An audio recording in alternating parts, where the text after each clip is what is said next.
So I don't lose any pearls of wisdom. Dina's here from New York. Hey, Dina. Hello, good afternoon. Hi, I haven't seen you in a while. It's so I nice to know. see you. And I'm going to see So you in nice to person in a meet few you. months. I'm going to see everybody in person in a few months. So Mhm. I'm hoping. Yeah, well, the MPA has been keeping me very busy, but it's settling I down a bet it little. has. I bet it has. Okay. Um, should we just do a quick go around in case people don't know each other and some other people may join us? I've heard from some and they're not here yet, but I want to jump in so I don't waste anybody's time. So I'm Susan Summers with Arch. I'm a consultant and an evaluation specialist and the fearless leader of this wonderful group, which has changed a lot over time. That's what we're going to talk about today. So just take a minute and introduce yourselves to one another and say hello. I'll start. Hello, everyone. My name is Dr. Nellie Cloudwoods, and I am the Executive Director for Arizona Caregiver Coalition. Thanks, Nellie. I'm Corey Lutz with Helping Hands of Vegas Valley and the Nevada Lifespan Respite Care Coalition. Thanks, Corey. Hi, I'm Tina Urich, and I'm with the Illinois Respite Coalition, and I'm the Executive Director. Welcome, Tina.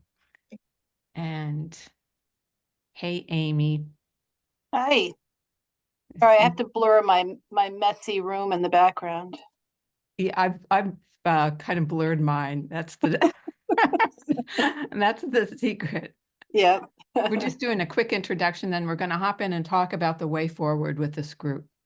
Okay. Hi, everybody. I'm Amy Nazir. I work for the Massachusetts Department of Developmental Services, and I've been the project director for the Massachusetts Lifespan Respite Grant, which is kind of enmeshed in the coalition, and that's one of the reasons why I wanted to jump on this call. But I've been involved with that since 2010, so we've been around for a long time.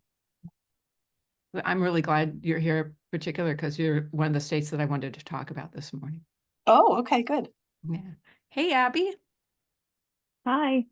Sorry, I'm a Hi. few minutes late. Just No, coming that's from okay. another We're meeting. just saying hello in case you all don't know everybody else. So, and Caitlin too, I think you've attended. Yeah, Caitlin's new. So yeah, I don't know. I think Caitlin's is your first time meeting, right, with this group. So Is it? Caitlin's been on board for about a month now at New York, but I'll let her Okay. introduce herself. Yep.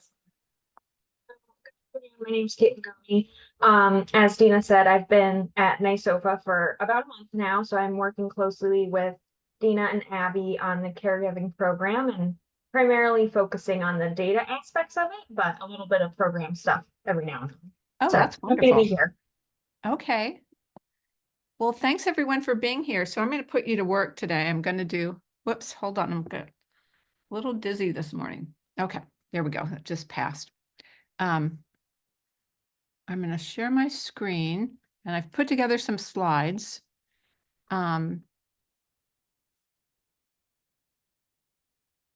Okay, here we go. Can you all see that? The slides on your screen? Yep. Okay, good. It's never a certain thing with me and technology. So, history, we've been meeting for many years, and the original purpose of this group was to do the Sustainability Planning Toolkit, which is a big endeavor.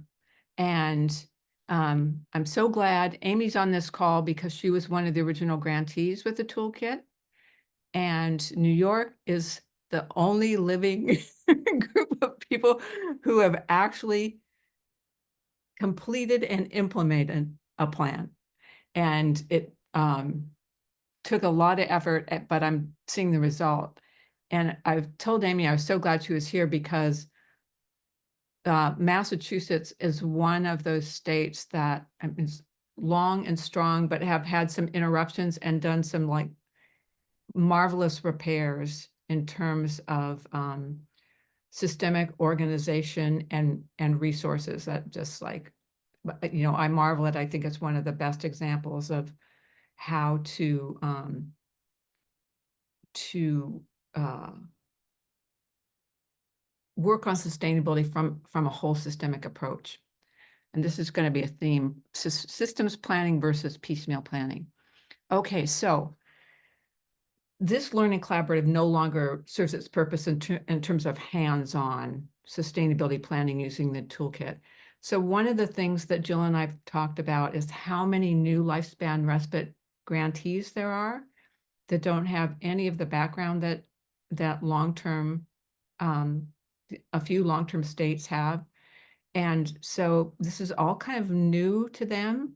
And those of you who are on the call who are more recent, and maybe weren't part of a respite system for a long time, you may have some insights about this, about what might be helpful. And the other is, I think most states are focused on the national strategy, right? The attendance is really good at those meetings. And I do a lot of the breakout groups.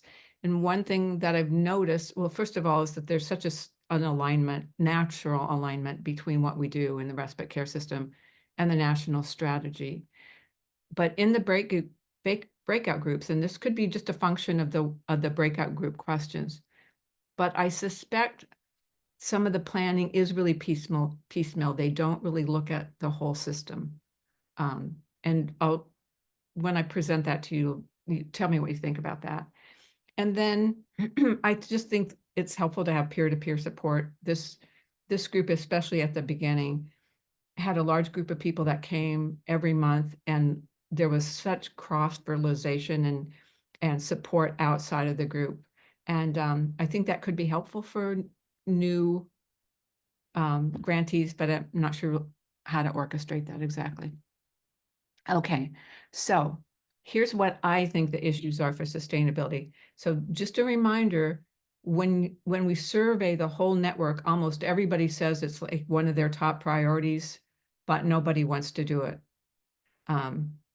Other than New York and Massachusetts who are here. And we have other strong states that actually are they have permanent finance, they have strong leadership, so they didn't maybe need to do the whole plan and they've still accomplished a lot. But for many of the states, I think this vision of the systems and how to plan across the pieces are really important. So the comprehensive long-term systems planning. And then in my view, if people don't have a comprehensive and strategic written plan that serves as a guide, serves as a working document, and this notion of the working document really came to me from Dina. Dina, I don't know if you remember the conversation we had about when you were doing the planning, kind of going back for the first iteration, you realized, oh, well, this isn't a one and done. This is really a living document for us that evolves over time. And your state is such a good example of showing the connections between all the pieces of a respite system. And I think that from my perspective, some of that planning you did has really strengthened your system and allowed you to move forward in, wonderful and surprising ways. And then the last, I think, issue is the new members. They're unlikely to have connections, all the strong partnerships you've all formed or are forming if you're newer. They don't have deep historical experience or knowledge, and often don't have the infrastructure available to help them. So, I'm thinking like you show up on the job and you're not joining a New York team or a Massachusetts team. Maybe you're in a rural area. Maybe you're in a state where the history's been lost, and like, what do you do? How do you even get started? So just a review of the Lifespan Respite Care Act. Let's see if I can change my view here. Okay. The 5 objectives: expand and enhance respite, improve coordination and dissemination, streamline access, fill gaps in services where necessary, improve the overall quality of respite services where available. So we all know those and we all live with those. Oops. Okay. So I tried to draw a picture. I'm absolutely terrible at this sort of thing, but I tried to think about how to show this graphically. So for me, at the center of all those different sort of abstract things that we do, we also always have to keep in mind the caregiver, care receiver, and the family. And if you look at the top bubble, the streamlined access, and I just started thinking as somebody who once provided respite, someone who has a brother who has all my life has had a severe disability, and a husband, I have a husband with metastatic cancer, and the medication he takes has caused cognitive changes. So I'm like thinking about my own life. What does streamlined access mean? So one is awareness. So when we think about general awareness, how to make everybody aware, but you also first have to self-identify, right, as somebody who is a caregiver. And that's a whole process too. And then access has to do with affordability, knowledge of what resources are. And for a lot of people, guided navigation, and I put No Wrong Door as an example, but those states that have registries that have navigation, to just not expect people to show up, know their caregivers, feel confident enough to enter, all those things have to do with access. Okay, so the next thing is gap-free, meaning we don't miss whole populations of people, quality of respite. So if you've made access available, but you don't have service choices, you don't have an adequate dose, you don't have a trained workforce, access to what is the question. So you can't just do one piece. You have to think about what folks have access to. And then another part of the law is improved overall quality. And so at ARCH, we're doing the innovative and exemplary services innovative and exemplary services programs recognition, looking to move the field toward more evidence-informed services and program evaluation. And New York is a great example of this, because when they did sustainability planning with their discretionary grants, they included an evaluation piece. And I just want to give a shout out to New York for doing that. It's really important. And one of the things I noticed about New York, talking about these connections between all the pieces, when I'm on the CAR committee for advancing respite research, and member from New York State who wouldn't necessarily have knowledge of the program, the respite programs around, he's connected.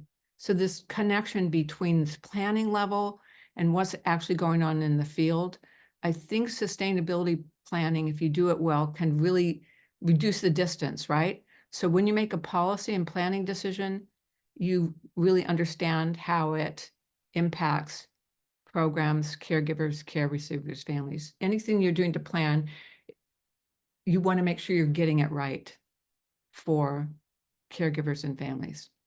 And then this last bubble, the expansion, enhancement, coordination of respite services. So there's a global systemic planning, finding the resources that can support each one of these different bubbles, the innovation that comes through planning, or through like New York's discretionary grants. So you see in New York this kind of two-way exchange where they're doing this global planning, they're giving seed money, and then they're learning through the evaluation about what works, so they can use that information planning going forward. And the monitoring and oversight, those states that have good data systems, accountability, and sustainability planning. So again, when I listen at the national strategy meetings, everybody's got like a piece of this. I don't think all states have a sense of how they're interconnected, and how when they do something in one place, it affects other places, and how they how important it is to understand one piece in order to do planning, accountability, and sustainability. Okay, so that was my little drawing. So now the systems focus for infrastructure in the national strategy. So their 5 main goals, you probably are sick of them at this point: increase awareness and outreach, build partnerships and engagements with family caregivers, strengthen services and supports, ensure financial and workplace security, and expand data, research, and evidence-based practice. And if you remember, the place that respite shows up is in number 3, the strengthen services and supports.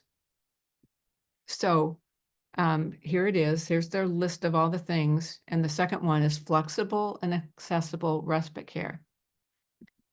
So when you go to the document, the national strategy document, I don't know how many of you have read the whole thing, but I got a draft copy before it was published, and I've gone back a couple times in the last few days.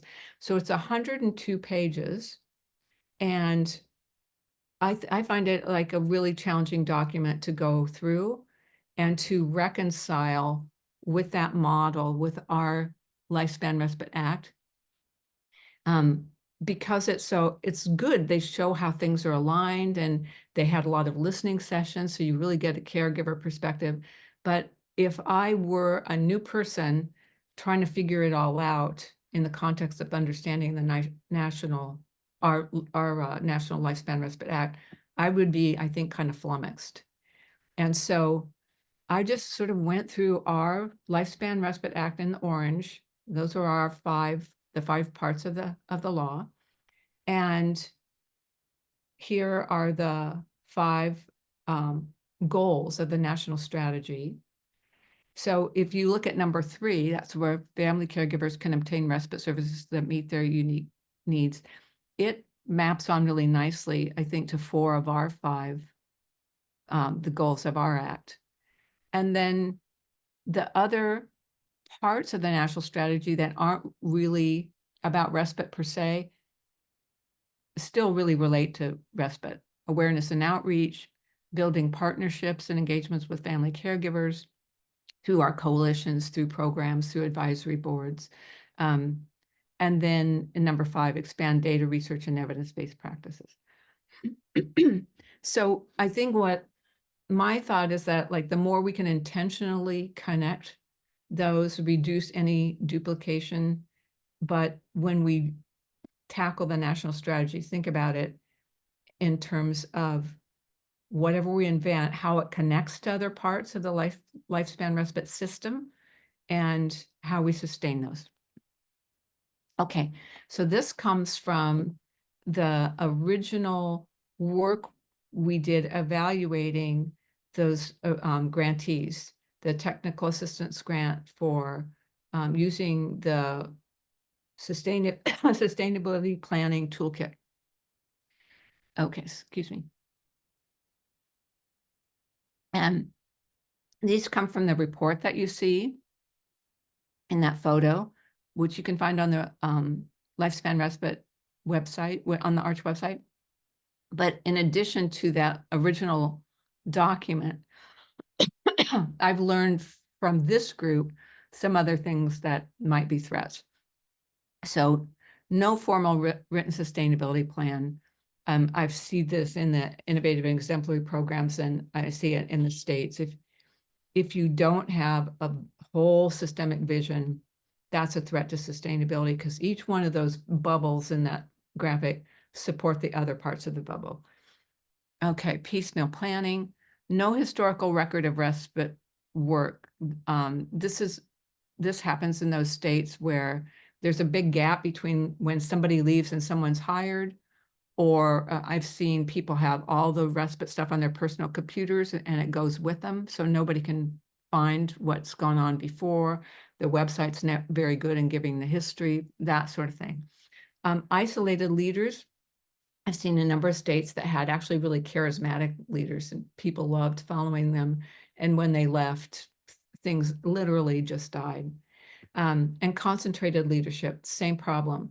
You don't share the leadership, you don't mentor. And so one person leaves and the coalition falls apart, the grant falls apart. And then planning groups without broad representation. So a few people get together and they think it's a good idea, but they don't bring everybody else on board. This is, I thought, what was so brilliant about what New York did. I mean, you really had a big tent planning approach, which must have been crazy to organize. But I remember Doris describing like the very first meeting with all the kind of Post-it things. Like, I mean, you really heard from everybody. And from what I understand, people were really invested. People were invested at broadly at different levels. So really inclusive and really smart about who the stakeholders were. And then in addition to that broad representation, you need a few people with clout, right? Otherwise, it's like there's no connection between people who have can make a difference in policy and funding. And then planning groups that they just don't know why they're doing it. You know, they show up and they don't really have a clear direction. And then another threat was changing in funding or resources, especially those grants that are just getting started and they're on grantee money only, state grant money only, and they don't have diversified resources, or their coalition isn't strong enough to keep it going long enough to get another grant going. So that can be a big threat. Changes in government structure. So there's, and Amy, you might want to talk about this because I remember in Massachusetts when there's a change, when respite has a champion and when the government changes that champion in a strong leadership position, changes, that could be a real threat to respite. And I'll call on Amy in a bit to talk about how they got around that by engaging all the agencies that could do respite and sort of share, I think, well, she can talk more about this than me, but getting people to step up and share leadership in order to deliver respite to the lifespan and across disability groups. And then unstable partnerships. In the original grant, we had people who thought they had committed partners, but the partners, the organization wasn't stable, their funding wasn't stable, or the people weren't really committed. So I've just been thinking, I talked to Jill, couldn't be on the call, she may join later, but like, so what do we have in terms of resources? And what are the forces for change in terms of sustainability for new grantees or people that are struggling with it? So the one thing we have is firsthand knowledge and expertise in legislative policy. So if you look at that photograph, you'll see someone who looks familiar. She's wearing a purple suit. And that's Jill, who she was part of the legislation, and she has this deep firsthand knowledge about the history and what the intentions were. And our conversation before this call started was that, you know, she used to do summits all over the country, and she hasn't been doing those with some of the new states. So people coming on board had really understood the history and the systems approach. So we talked, and we want your input about this, like how we might do that again in some form as a refresher for people, but especially as just a kind of base for people to stand on, to know how these things are connected, where they came from. And then deep knowledge from long-term successful grantees, New York, Massachusetts, Oklahoma, Alabama.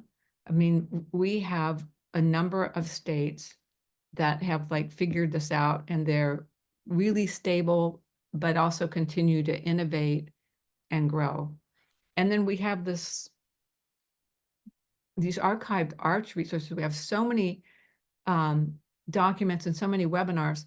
But if you're a new person and you don't have that framework, this is what I think, you kind of don't know where to enter or how everything fits together. And then we have the incentive from the national strategy, which everybody's working on, and a need from new lifespan respite grantees and partners. Okay, so here's what I want from you. How do we engage new grantees and lifespan respite leaders? And I want to know whether you think webinars are a good way to support colleagues in engaging. And if so, what do people need to know, and in what sequence? And do we need to have something like this group problem solving in real time in addition to webinars, or something totally different. Like, tell me what you all think.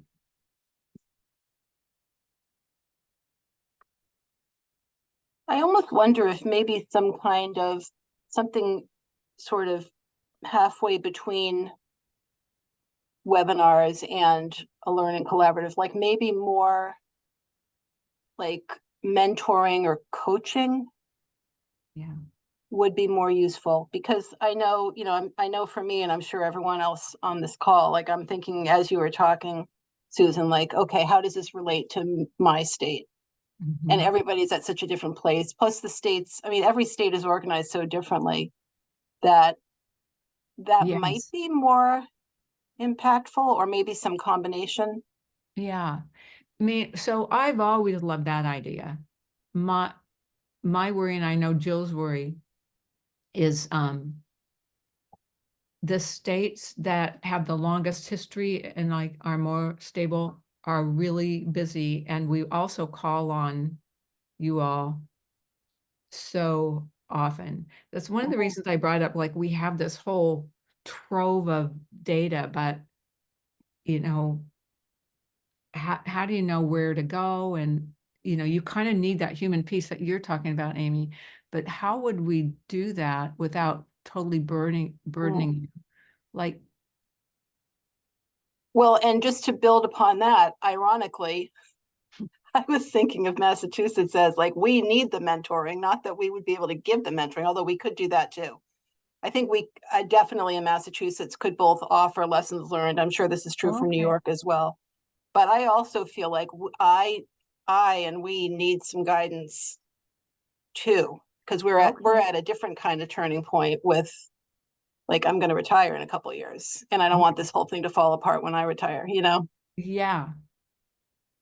Not that it's all me, because it certainly isn't, but No, but you know. yeah, this is really important. Yeah. Okay. Yeah, I kind of agree with Amy. I think, a combination would be good. I mean, I love the peer-to-peer, but I'm sure there's pieces where you're going to share, pieces where you're really going to learn. Right. I guess my question, Susan, is is there any focus on utilizing the toolkit anymore or updating it? I guess I'm just thinking about, like, for a new state, and I'm going back because now it's been 6 years for me, but in the beginning, finding it a bit overwhelming because this, right, is a program that is really for me, I came in, I think, right in 2017, and we've been around since 2010 with that first grant. So there were a few cycles of different, projects, right, that were helping to build the system. But for me to wrap my head around that, of like a starting point and really thinking about those lessons learned and where we felt like we were effective and wanted to sustain, or where we thought we wanted to grow, and trying to work with the partners and the coalition and seeing where their heads were at. That, I guess, just going back to those early years for me, I guess it was, I felt overwhelmed in just trying to kind of break it down into manageable, like topic areas of, like, trying to figure out where to start. Right. Um, and honestly, where I felt like was the best starting point for us was the coalition did the self-assessment, and the state office did the self-assessment. And when I tell you, when we compared notes, we were on totally two different ends, which was really great in one sense, because we were able to have some dialogue about how we saw it differently, to try to, like, figure out that starting point of that first agenda for our first retreat when we got together to kind of work on the plan, right? Right. Because we were like, how could we be, like, we've been working together for a number of years now, like, how could we be so different in our answers when we did this self-assessment? So I felt like that was actually really beneficial, because at least then we weren't starting work before really taking the time to understand where each of us were starting from, right? Right. I remember you, and I remembered, excuse me, Doris talking about that too.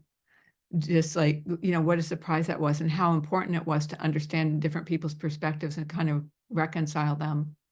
And you know what a Yeah. lot of it was I think that, which is understandable when we got into conversation about it, Doris was really looking at it from the lens of just the coalition's work and not looking at it from a lifespan respite care system where, right, we have a really robust no wrong door, but that's not her world. She doesn't work in it. So it was Yeah. hard for her to take that into consideration with the way she answered the self-assessment questions. Right. So once we talked about it, it was almost this opportunity for her to start to think about a sustainability plan that was encompassing of all, like, of our whole system, even the world she didn't live in every day, right? But it Right. forced her to learn our world, just like, we kind of understood Right. hers more because we're not directly involved with the work, but because we're overseeing it, right? And we write the grant. Like, I feel like it was more difficult for the coalition to try to understand our world because they really didn't have a lot of involvement with it. So it forced her to get involved.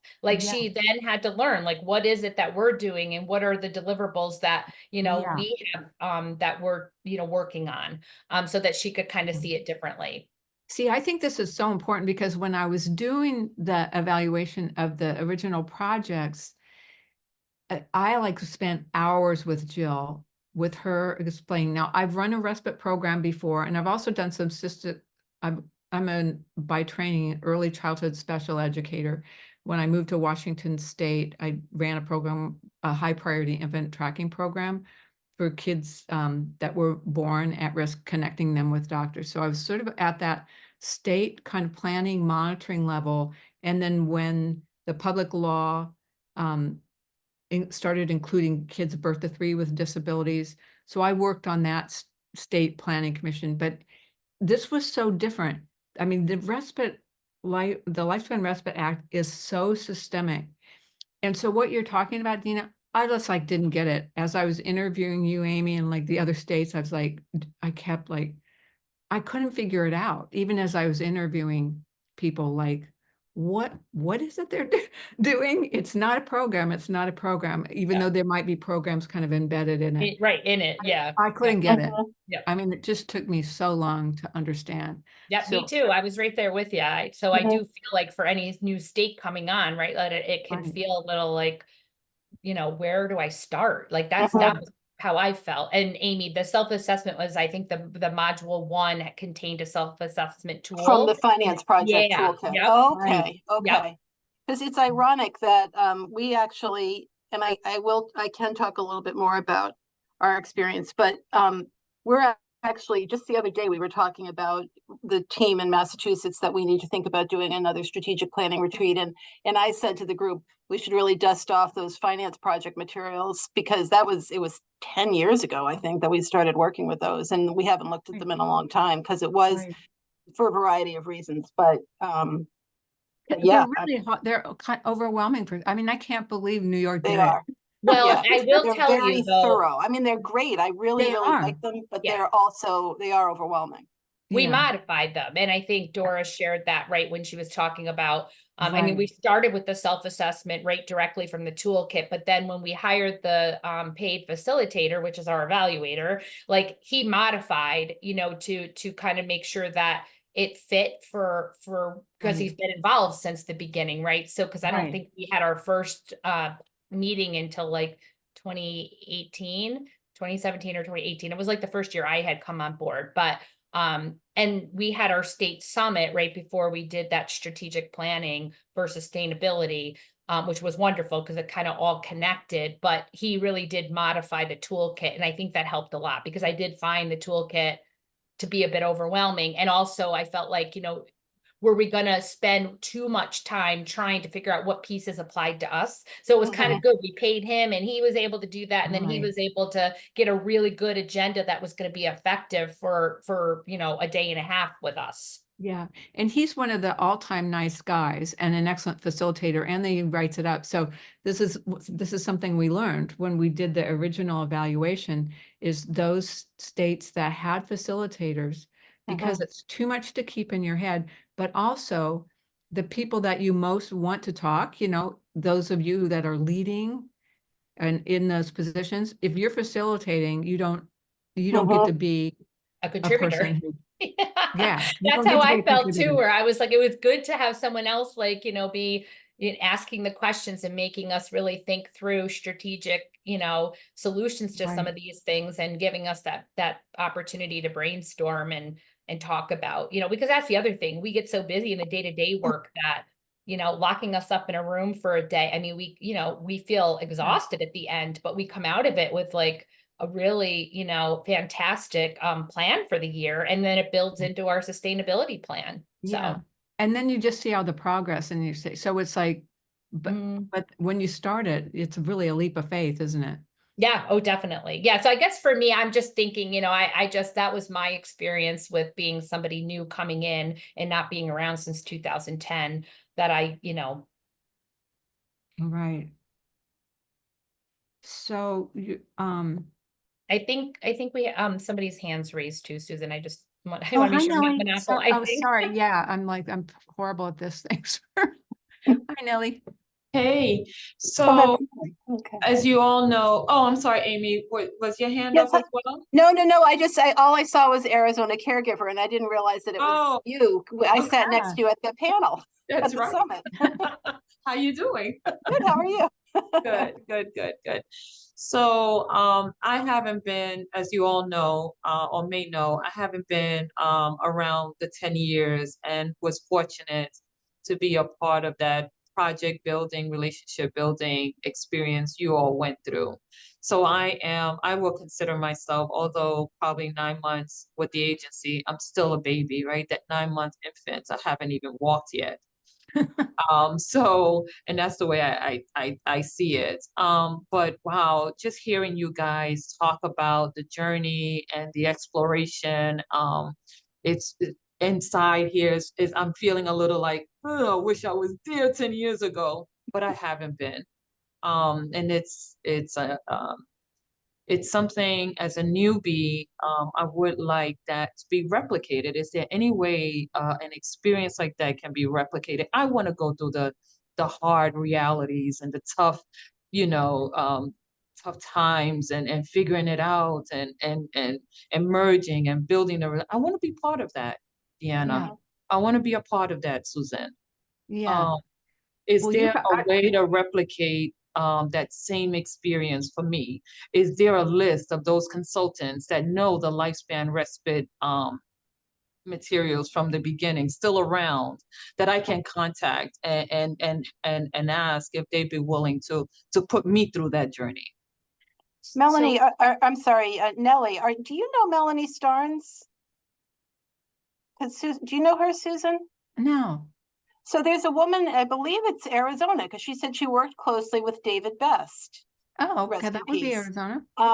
Who you might want to connect with her. I'll give you her email address. So she, I believe, is still in Arizona, and I don't know exactly what her role was with the state, but she's now working as an evaluation consultant on Oh, our that's awesome. Emily, ARPA funded respite grants. And she, I think, has a lot of the history. So you would probably really benefit from talking with her. for sure. That Oh, sounds that's a great connection. fantastic. That's what I need. Okay. I sent my email address that you Okay, can go ahead and beautiful. send me. Any other Okay. consultants that's willing, a facilitator that are gurus of the lifespan respite system and have that experience that you all had, worked with you guys. If they're willing to work out in Arizona, please call me. You know, Nellie, we may still have some copies of the toolkit around too. We kind of just We stopped do at that. too. So if you don't have any, Susan, I we can, don't. Okay. yeah, I don't we can have share it. our copy. I Please know we share have it. one. Yeah, please share it. I will still need to work with a consultant, a facilitator, because Right. And we Um, can also provide just, I guess, what we had for, because I think we've had, and Abby can correct me if I'm wrong, she's younger mind than me. I think we've had 4 retreats now. Wow. 4 or 5, and we're scheduled to do another one this summer.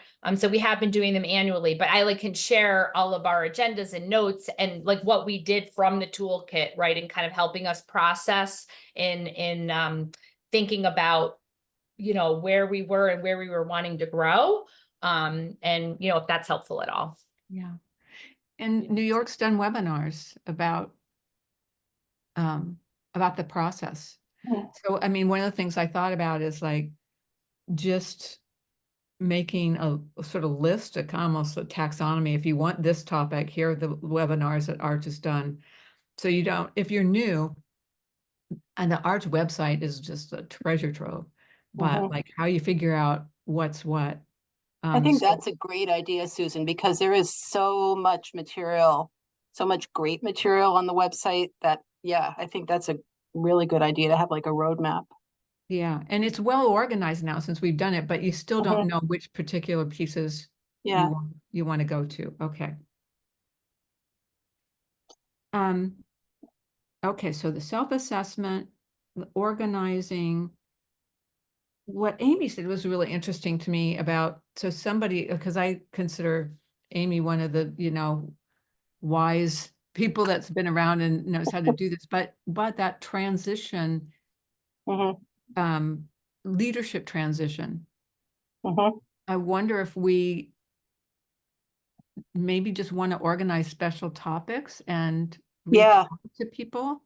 Well, because I think that topic in particular, and I'm sure Deanna's experienced this too in New York, and Nellie, it's only a matter of time before you and the other states experience this also, is, you get a great champion, like you said earlier, Susan, and then that champion moves on or retires or leaves, and you're kind of scrambling. So I think that's always going to happen. It's just by definition what happens over time, and particularly in government work, like you said, when the administration changes, often there's a new Secretary of Human Services, there's a whole new cast of characters, and it's like an ongoing thing that you have to be prepared to navigate, which is super challenging. It is So super challenging. I think that would be a really, really worthwhile topic. Yeah, and so we've experienced that all along, and now myself personally, I'm still hoping to stay involved with the respite work, but when I leave the state, because I have a whole other full-time job that doesn't have anything to do with this. It used to, and now it doesn't, but it's I want to make sure that it continues. So that's definitely a huge topic. And So- it's not so much recognizing that it's a reality as much as, okay, how do you deal with it effectively? Because it's extremely challenging. So we could have kind of special topics, maybe round tables where you come to ask questions, and we could open it up, but I think maybe even inviting people, I'm just thinking Tracy Sinowitz is not on the call today, but in Alabama, of course, they have the legislation and they have money, but part of it is they had this permanent advisory committee to the governor, so that there can be leadership changes at one level, but they've got this stable entity that you can leave at some point and not. What a horrible feeling, to have your work, worried about your work just kind of falling apart. And I've seen it happen. So that's a really important topic. So you've had some really good ideas. So the organizing information for newer folks. My heart kind of breaks sometimes when I see new people coming on, and I just remember how many years it took me to even get sort of some sense of how to, figure it out in my own mind. So, but that's the other thing. I'm sorry, Nellie, go ahead.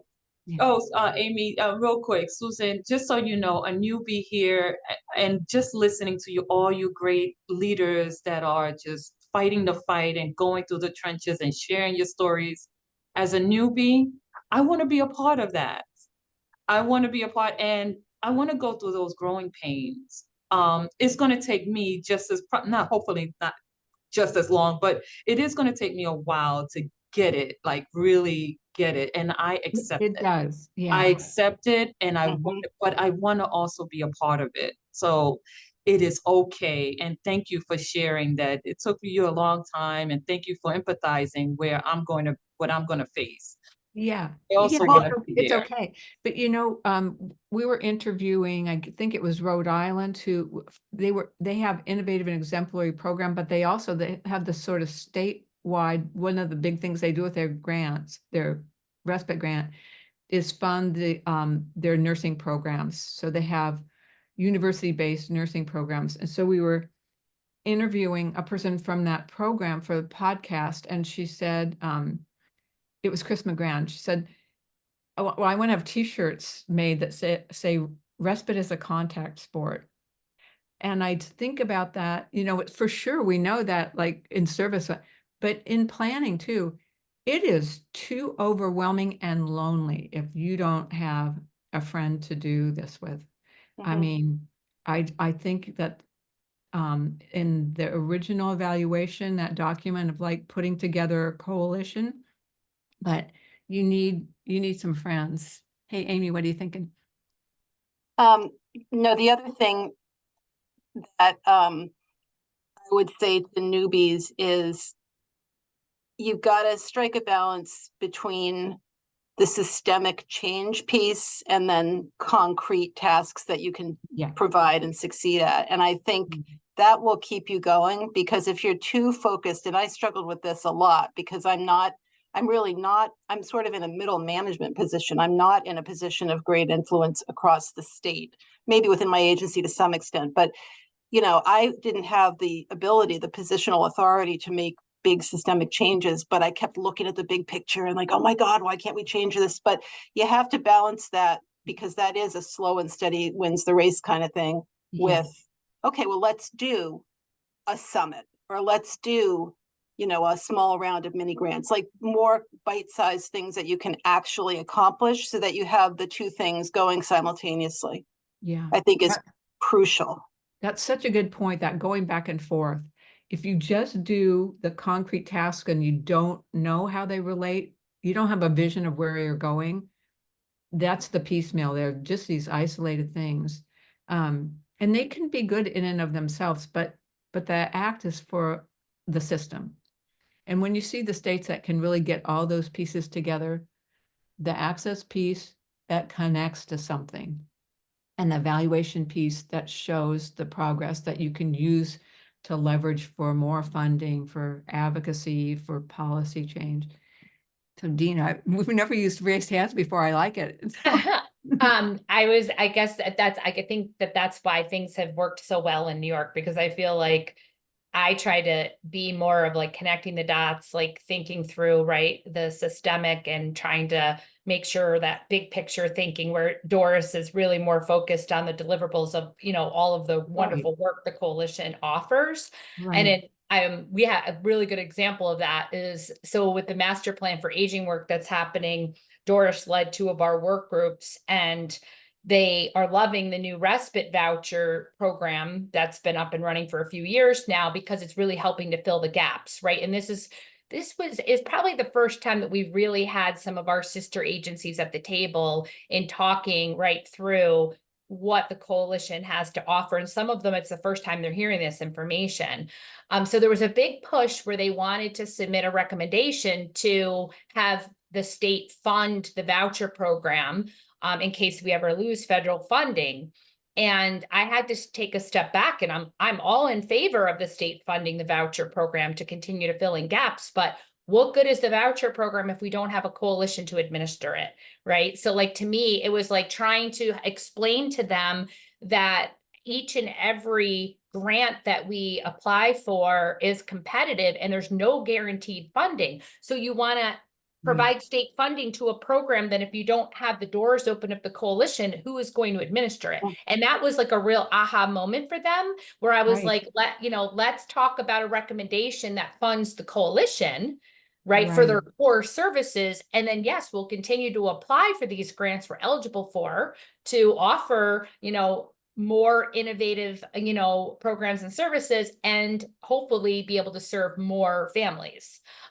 So I guess I just wanted to share that example where I feel like, Mhm. we can't just be focused on just, the service that's working well. We That's have to such a think great about the whole example. system. Yeah, you pull a string and the whole thing unravels Yep. because they're connected. Yep. Oh, yeah, And they that's a- weren't thinking about that, and then I think they all were really like, you're right, like we need to think about this really from recognizing and funding the coalition so that all of their offerings can not be at risk each and every time, right? That there's another federal grant. If we can fund it through state dollars, then we know it will be operational, and then we can just use those federal funds to allow for innovation and serving more families. Right. And the coalitions are like, look so different and they function so differently across the nation. This is just another thing that complicates everything. So, I mean, I just think about the important pieces. Like if you have a strong coalition and you figured out the relationship, like really, how does it function? And that's really good because then you're not alone. Like if you're a state grantee and you have good relationships, but this is a contact sport, there's no way you can do this as one person. You have to have those strong partnerships. It sounds so jargony, but it's like it's a reality. Yeah. And the example that you gave too about working with Doris and working at the policy administrative level, working with people in the field, both people need to understand. It kind of goes back to the original assessment you were talking about, Dina. So yeah, I'm really thinking we need to look at that self-assessment and maybe figure out ways to adapt it. So people, I can't even remember what it included or how difficult it was to do, but like figure out a process, a way to support newer grantees in those that are interested in doing that assessment and like what to do with the information afterwards, like how it's useful. Yeah, I haven't, it's been years since I looked at it, but I what I know, me too. remember is I think that the questions are broken up into each of the modules. Like, so they're focused on each of the areas of the toolkit. Right. So I think what we did was, because we didn't want to overwhelm ourselves, we only answered the questions for the modules that we were going to focus on for that year. Right. So just kind of back to I don't know if we want to do a webinar series, because as I hear you talk, I'm thinking that's kind of standard and people are maybe sick to death. We all have so many meetings and webinars, but I think if like they understand the systems, if Jill were willing to do kind of like a basic sort of thing, and then the next step would be some adaptation of that self-assessment. Where are you in that system? And so that would be the state and coalition, or sort of policy and practice pieces, just to understand the lay of the land in the state. Is that making sense? Does that sound like it would be useful? I think so, yes. Okay. And then organizing, I'm not sure what the next step would be with that, but there would need to be a next step once you did the assessment. And then I'm going to start trying to organize information. And then I think the mentoring, the special topics mentoring, Mhm. like leadership. I'm not putting you on the spot, but I've talked to you in meetings a few times and you've got really good ideas. I'm just wondering what you're thinking from your perspective about the conversation. Like, Who are you asking? did I get the name wrong? Hold on. No, yeah, Tina. Hey, I was Dina saying- or oh, Amy? you're muted. Oh, Here we go. am I muted? Oh, no, now I can hear you. Okay. I didn't hear who you said either. I Oh, wasn't sure if you Dina or said Amy Tina. or I Tina. was talking about Tina from Illinois. I gotcha. And Okay. she's like, Tina and Dina are close. We have Yeah, Tinas in the office. I she's have a quiet. Dina, a Tina, a couple Yeah. Tinas. Tina's being quiet, but I remember listening to her on other calls and she's really insightful. So I'm just wondering what you're thinking. So, yeah, well, thank you for that compliment. I'm hoping I'm insightful still. Um, you know, I'm happy to be back and listening to all of what everybody is saying, and I agree. The Illinois Respite Coalition, we've actually been around since 1998, started as a grassroots Mm. and purely volunteers. So really got a board together through volunteers. And then our first grant was with DCFS and that they could pay a coordinator. We used a fiscal agent up until 4 or 5 years ago when we decided that it was time for us to be a standalone. Mm. And so we are not really, we have, and we're grateful to have our lifespan respite grant. We also have some additional grants through the Department of Human Services, DDD. And the sustainability piece, that was something that Jill said. She goes, you got to jump in one of these meetings, Tina, because you went from volunteers to fiscal agent to no fiscal agent to standing alone. Yeah. And now we're starting to really build, pieces more with the leadership. We waited a long time. Illinois was one of the first 10 to ever receive the lifespan respite funding when that came out, and then we were not able to get the sustaining funding after the first 3 years, and we waited a long time until we were really ready to make sure that we could sustain and grow. Our last lifespan respite grant was it really, I kind of shake my head because it really lined up with the national strategy before any of the discussions really happened. So we just started in December a statewide lifespan task force. And we have every state agency on the task force, along with 10 parents. And we also have an individual, a couple individuals with disabilities. So it was really important to kind of keep it manageable group. I think we have 21, and now we're going to start looking at setting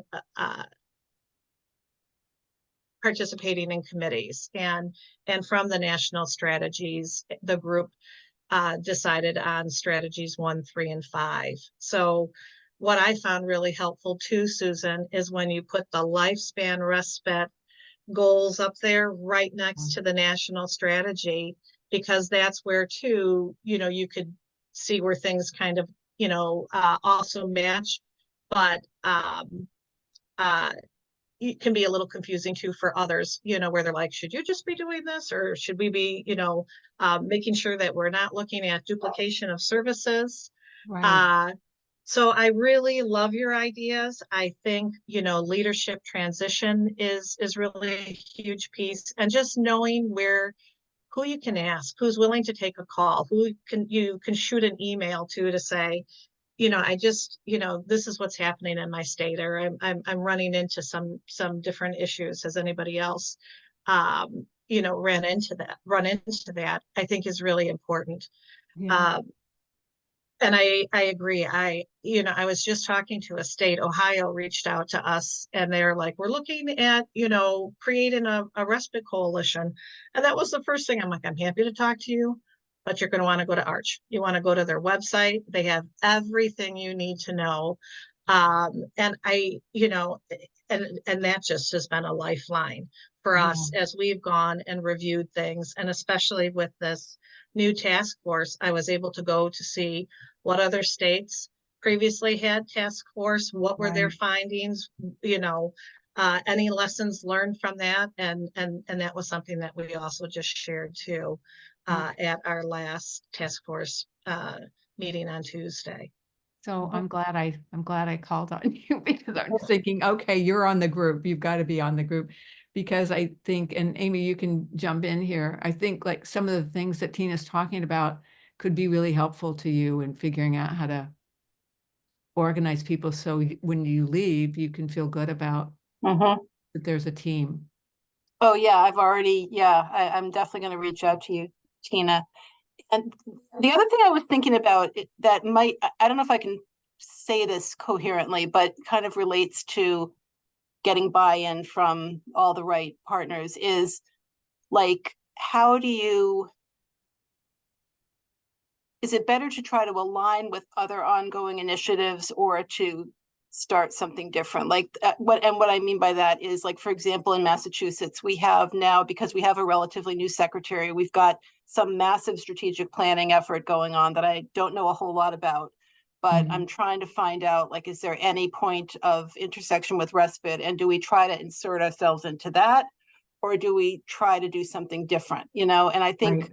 because there's always, and I think this is especially true when there's new players and new administrations, that people want to reinvent the wheel and create something that Right. maybe is very similar to something that went before, but you know, and Right. just that whole dynamic I think is important too, because I don't want to just create a committee for the sake of creating a committee. I want to create a committee that Right. people are really going to be invested in.